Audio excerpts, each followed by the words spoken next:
ಒಂದು ಚೂರು ಎಡವಟ್ಟಾಗಿದ್ದರೂ ಕೂಡ ಬೆಳಗಾವಿನಲ್ಲಿ 15 ಜನರ ಪ್ರಾಣ ಪಕ್ಷಿ ಹಾರಿ ಹೋಗಿಬಿಡ್ತಾ ಇತ್ತು. ಯಾಕಂದರೆ ವಿಪರೀತ ಮಳೆ, ದಿಢೀರ್ ಮಳೆಗೆ ಕಟ್ಟಡವೇ ನೆಲಸಮ ಆಯಿತು.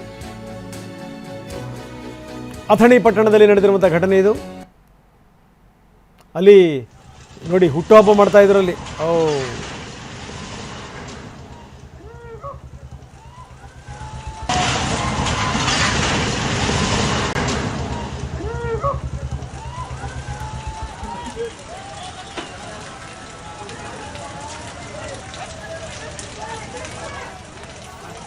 ಬರ್ಡೇ ಮಾಡ್ತಾ ಇದ್ರು.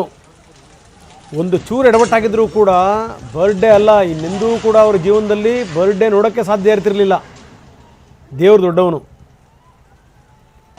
ಹೆಂಗೆ ಬಚಾವಾಗ್ಬಿಟ್ರು ನೋಡಿ.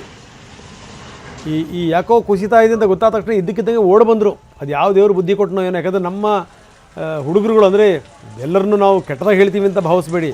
ಅವರು ಕುಣಿದು ಕುಪ್ಪಳಿಸ್ತಿರ್ಬೇಕಾದ್ರೆ ಏನಾದರೂ ಕೂಡ ಅರಿವಿರಲ್ಲ, ಅಷ್ಟು ದೊಡ್ಡ ಸೌಂಡ್ ಇಟ್ಕೊಂಡಿರ್ತಾರೆ. ಆ ರೀತಿ ಎಂಜಾಯ್ ಮಾಡೋದು ಅಂದರೆ ಪೂರ್ತಿ ಎಂಜಾಯ್ಮೆಂಟೇ. ಆದರೆ ಏನೋ ಈ ಹುಡುಗರುಗಳಿಗೆ ಸ್ವಲ್ಪ ಎಚ್ಚರಿಕೆ ಇತ್ತು ಅಂತ ಅನಿಸುತ್ತೆ. ತಕ್ಷಣಕ್ಕೆ ಹೊರಗಡೆ ಬಂದರು. ಬರ್ತಿದ್ದಂಗೆ ಕಟ್ಟಡ ಕುಸಿದು ಬಿತ್ತು ನೋಡಿ.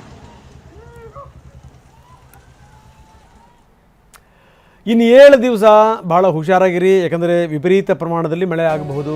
ಜೂನ್ 11ರವರೆಗೆ ಭಾರೀ ಮಳೆ ಆಗುತ್ತೆ ಅಂತ ಇಲಾಖೆ ಮುನ್ಸೂಚನೆ ಕೊಟ್ಟಿದೆ. ನೈಋತ್ಯ ಮುಂಗಾರು ಈಗಾಗಲೇ ಕರ್ನಾಟಕ ಪ್ರವೇಶ ಮಾಡಿದೆ. ಕರ್ನಾಟಕ ಕರಾವಳಿಯಲ್ಲಿ ಭಾರೀ ಮಳೆ ಆಗುತ್ತೆ. ಕರ್ನಾಟಕ ಮತ್ತು ಕೇರಳ ಎರಡೂ ಕಡೆಗೂ ಕೂಡ ಮುಂಗಾರು ಅಬ್ಬರಿಸುವಂಥದ್ದು ನಿಶ್ಚಿತ. ಮುಂಗಾರು ಬರೋದಕ್ಕಿಂತ ಮೊದಲನೇ ಏನೋ ಒಂಥರ ಅದೇನು ಮುಂಗೋಪನ ಗೊತ್ತಿಲ್ಲ, ಇಷ್ಟರ ಮಟ್ಟಿಗೆ ಮಳೆ ಸುರಿದಿದೆ. ಬರಬೇಕಾಗಿರೋ ಟೈಮಲ್ಲಿ ಮಳೆ ಬರ್ದೇ ಯಾವಾಗಲೂ ಬಂದು ಸುರಿದು ಬಿಟ್ರೆ ಗತಿ ಏನು?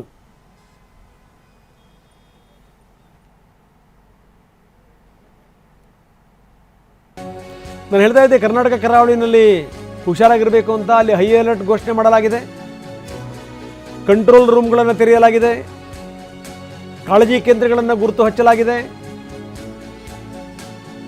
ಎಲ್ಲೆಲ್ಲಿ ಭೂಕುಸಿತ ಸಂಭವಿಸಬಹುದು ಅದರ ಮೇಲೆ ತೀವ್ರ ನಿಗಾ ಇಡಬೇಕು ಅಂತ ಕೂಡ ಯೋಚನೆ ಮಾಡಲಾಗಿದೆ. 247 ಕಂಟ್ರೋಲ್ ರೂಮ್ಗಳು, 115 ಕಾಳಜಿ ಕೇಂದ್ರಗಳನ್ನು ಕೂಡ ಗುರುತು ಮಾಡಲಾಗಿದೆ. ಈಗಾಗಲೇ ಜಿಲ್ಲಾಡಳಿತ ಒಂದಷ್ಟು ಪ್ರಿಪರೇಷನ್ಸ್ಗಳನ್ನು ಶುರು ಮಾಡಿದೆ.